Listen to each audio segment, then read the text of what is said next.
So, 3 days ago, I finished reading On the Road by Jack Kerouac, and I still have a lot of opinions about it. And I figured, why not hop on here and talk to all of you guys who've also read it or who are thinking of reading it and have a discussion/slash review about this book.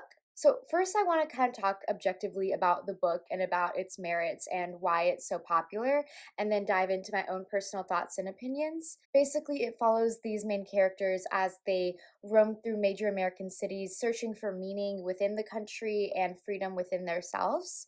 And this book is one of the most popular books in what's called the Beat Generation, which is this whole movement of writers who are kind of emulating this idea of traveling on the road, finding freedom, doing lots of drugs, alcohol, things like that. It's really cool because it's also inspired a lot by jazz. So I learned this after reading, but a lot of the sentences and the cadence of the words in this book is framed after jazz music and jazz musicians, which is really interesting to me. What I think is most notable about this novel is that it uses stream of consciousness as an actual narrative technique for pretty much the entire book. Now, what I found interesting about the stream of consciousness in this book is that you could actually follow the narrator's emotions based on the cadence and the style and the fluidity of how his stream of consciousness thoughts and writing is depicted. So, for example, if you're at a part in the book where the narrator is more carefree and happy, it's shown through more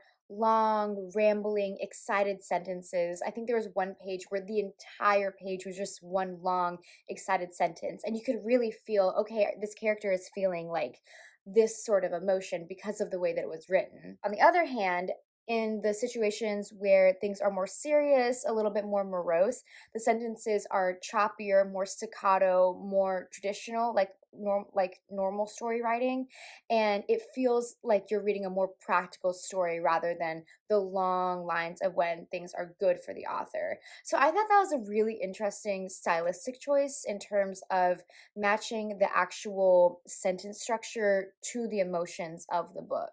Now, as far as the plot, in my opinion, there really wasn't much of one, and it led to a feeling of aimlessness throughout the novel. And I think that that's the point. So much of this book is centered around this idea of searching something.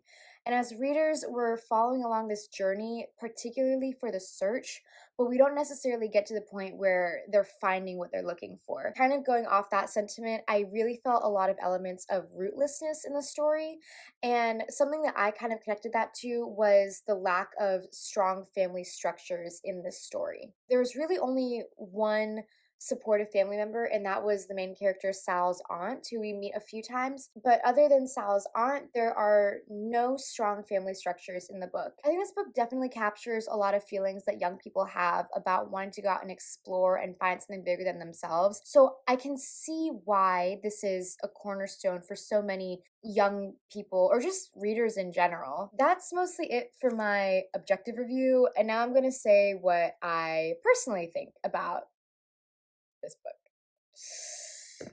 Okay. I'm going to be transparent and say that this book was not for me for many reasons.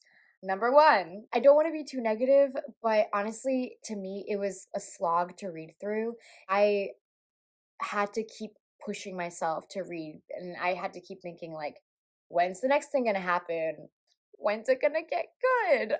When am I gonna be enjoying myself? So that's kind of how I felt through the entire duration of the novel. To me, reading this book is what I imagine it feels like if you're trying to walk through tar while a pretentious college guy who only types on a typewriter because he thinks that typing on a laptop is beneath him yells at you about how much better he is than you because he watches Woody Allen movies and because he only reads Enlightenment novels and John Locke is his godfather while he shoves down all his pretentious opinions down your throat and doesn't let you get a word in edgewise because you're a woman and he hates you.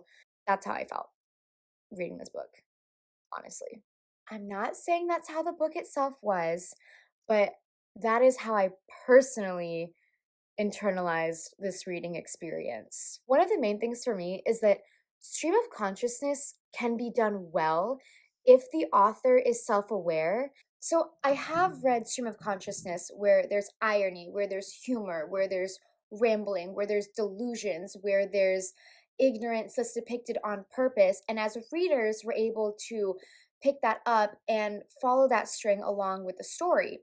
Um, but with this book, it took itself way too seriously, and for that reason, to me, it didn't hit the mark. It felt very sanctimonious, self-important, self-congratulatory. Which by the way, I think Jack Kerouac said that he wrote this whole novel like on one trip on a 150-foot scroll of like a typewriter, but it was later said that that's actually not true, and he revised it many many times, and he just said that to make it seem cool. And honestly, like, you can tell that that's the type of person that wrote this book. I feel fondly about books that I feel like are human, that I can connect to, and it was just hard for me to connect to this on any sort of level, especially with the type of writing that he imposed without any sort of like flavor.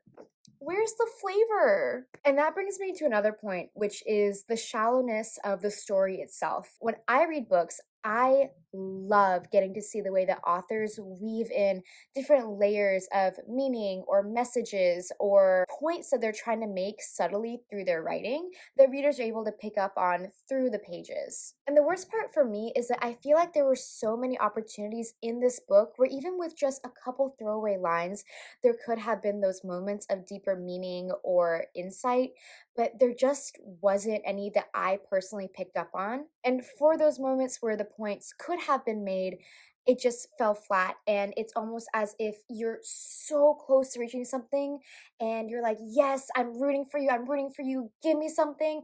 And then it just kind of moves on to the next drunken escapade, and you're left floundering, wondering if you were supposed to pick something up or if it's just wishful thinking that you wish the author would have done something more with that scene. And real quick, I want to preface by saying that I firmly, firmly believe that there is a big, distinct line between an author and an author's thoughts and an author's opinions and morals and beliefs and what they have their characters do or say or what their characters' beliefs are. Those are two completely different things. And I totally recognize that. Where it gets a little bit fuzzy for me comes from when the author writes and depicts something that's problematic or morally repugnant, but gives no indication of having any sort of awareness for the fact that that is morally repugnant, in a way that it does blur the line between author and character.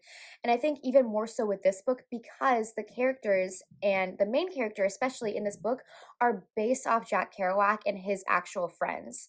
And so that line between some of the things that this narrator says or thinks and Jack Kerouac himself is blurred. And that was difficult for me to wrap my head around. This is just like one quick throwaway passage amongst many in the book, but it says, "There was an old Negro couple in the field with us. They picked cotton with that same God blessed patience their grandfathers had practiced in antebellum Alabama." Now, if the author is depicting someone who has very off the mark thoughts, like thinking that basically Black indentured servants who most likely were the descendants of slaves were picking with God blessed patience that their grandparents did and, and did it happily and peacefully is okay. That is fine because there are many people still today who still think about that. And many people thought like this back in the 1940s and 50s. So writing that is fine. For me, the problem comes from when the author again makes no indication about the idea that these thoughts themselves are ignorant or that they are um ironic because it's someone who has no idea about what Black people have to go through in the 40s and 50s, and they're having an idealized version of what they think it's like, and this God blessed patience, which is really just something that many Black people have to endure during this time period rather than just like being patient for the heck of it. And for me, I'm just like, okay, is this Jack Kerouac writing himself inserted into this story and his own thoughts? Or is he trying to show something more? So that didn't sit well with me. There are several other points where the author says that he wishes that he was born as a Black person in the antebellum South because to him, their life is so much more simple and peaceful. And he thinks that if he was born as a Black person back in the antebellum South, that he wouldn't have any worries because they have nothing to worry about. All they have to do is go out and pick cotton and things are fine with them. It just felt so tone deaf, and again, I kind of feel nervous for bringing this up because I know there's a difference between an author and an author's character, but there's no indication in this writing that that line of thinking is wrong. And there's no indication where the character grows or learns or starts seeing Black people as actual human beings and not just happy cotton pickers who have no problems. And this is what I meant when I said that I felt like there was so much potential. Because if Jack Kerouac would have written this as an example of the way that the white middle class viewed African Americans during this time and the problems that Black people had to face during the 40s and 50s with people who didn't take them seriously or didn't really view them as fully human, that would have been a really good commentary, in my opinion, about how people's mindsets were back then. But it just did not do that. It just kind of says these lines and then leaves it. And it's not any kind of social commentary, it's just the author saying this because it feels like he thinks that, and then leaving it and moving on to the next sentence about something completely different. That being said, there is a reason that I love and respect classics. And that is because to me, when you read a book set years and years before your time, it's like reading a stamp from history and a frozen memoranda in time about how life and society and thoughts were in that time period. And I think that is very, very cool. Reading books set decades before, hundreds of years before your time comes with good and bad things. And so I'm not complaining about this book being written in the 50s and having the author having or the narrator having these certain thoughts because that is how people thought back then. That being said, there were plenty of other writers in the 50s who were able to write about race issues and not have it be in such a blatantly ignorant fashion. So again, I love classics because it's a glimpse into the past, whether that's a good past or a bad past. And I think that just comes along with reading a book that's set in 1950. But moreover, on a personal level, reading through hundreds of pages of people drinking, doing drugs, committing statutory rape, cheating, breaking the law, and generally living a life of aimless debauchery is not my idea of a enjoyable read. And like I said before, this book follows the actual Beat Generation, which is interesting, but I just don't have it in me to glorify men who impregnate a string of women, some of which are poor migrant women, and then just leaving them to go on their next adventure, impregnating other women and cheating on their wives, and generally just being horrible to women and people in general, and sleeping with 15 and 16-year-old children. I just, like, I know some people love this book and love the Beat Generation, but I cannot bring myself in any way to glorify that. Now, the book touches a lot on themes about nihilism, pessimism, and a general disillusionment with life. And I think the reason that it falls flat in this book is because the narrator is literally chasing that life. They are going after this aimless, unfulfilling life. And that's the reason that I feel like these themes and these elements of nihilism and pessimism don't work as well. But if you're looking to read another book that has similar themes about the futility of life and all that kind of fun stuff, I highly recommend The Goldfinch by Donna Tartt. It follows these same themes, but as you follow the main character, Theo, you really get to empathize with him and feel and understand why he has these negative thoughts and emotions, which makes sense because it's kind of a chunky novel, so it gives you more time to connect with him. And similarly to On the Road, The Goldfinch does follow a lot of drug and alcohol use and general debauchery, but it's not the whole story, and there's more to it than just drugs and sleeping around. And that's why I think this book works better with these elements because, yes, it's a part of the story, yes, you have it, but it is surrounding a bigger picture of more lessons and themes within it as well. So I definitely recommend The Goldfinch if you want to find these elements in another story, but maybe you feel a little bit more connected to the character and understand why they live this lifestyle and think the way they do. I can see why so many young people who have this desire to find something more, who are restless, who constantly want to be moving and searching for something, can connect really well to Sal and to this book in general. One thing I will say about it is that you actually feel like you are a part of this trip because it's such a fluid book that while you're reading it, you feel like you're along for this ride and that you are on this search with the characters. But if you are looking towards this book for the wanderlust aspect or to search different corners of America, I highly recommend reading Travels with Charlie in Search of America by John Steinbeck because it follows those themes again in terms of going through America. I think Travels with Charlie's might have been set in the 60s, but finding different corners of America, road tripping, being in search for something more. But I think it tackles it much better than On the Road does.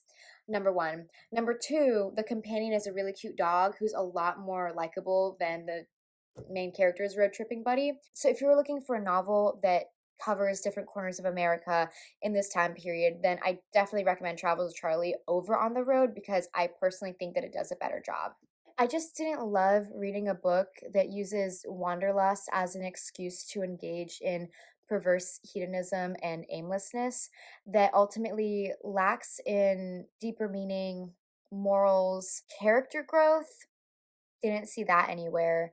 And frankly, the writing style did get frustrating for me. And I hate to say this, but at the end of the day, the book is about a hedonistic wanderer that's traveling around America in search for meaning and experience, but surprise, just finds empty hedonistic experiences. But if this is your favorite book of all time, if you love this book, if it's changed your life, I really am not trying to bash on it or say anything ugly about it in any personal kind of way. This is just how I felt reading it. And I do recommend that if you're interested in the beat movement or reading books about this kind of lifestyle, definitely pick it up. It's a cornerstone, it's a classic for a reason. A lot of people resonate with it really well. I just didn't jive with it myself. But if you did love it, please let me know why, because I would love to hear about your thoughts, why it was impactful to you, and why, you think I might be wrong. So if you agreed with me, if you disagreed with me, if you think that I should never pick up a book again because I obviously don't know how to read and I'm awful, let me know. I want to hear it. Unfortunately, it just wasn't for me, which sucks because I really want to enjoy it. And honestly, this book has been on my shelf for years. And this was one of the books where I was like, oh my God, I can't wait to read this because I know it's going to be so good. And it's one of those books that I was putting it off because I was like, it's going to be a 5-star read. Everyone loves it. So I'm going to save it for a time where I'm in the mood to read a really good book. And it just didn't happen for me. And that's okay because that happens sometimes. And honestly, I'm glad that I read it and I'm glad that I experienced it. And I really, really want to hear what y'all have to say. But yeah, last plug if you want to read about nihilism, hedonism, pessimism, futility of life, read The Goldfinch. And if you want to read about traveling across America and discovering different corners of American culture and a time period in the 50s and 60s, read Travel with Charlie by John Steinbeck. But that's all I have. So if you made it this far, thanks for watching. And that's it. Bye.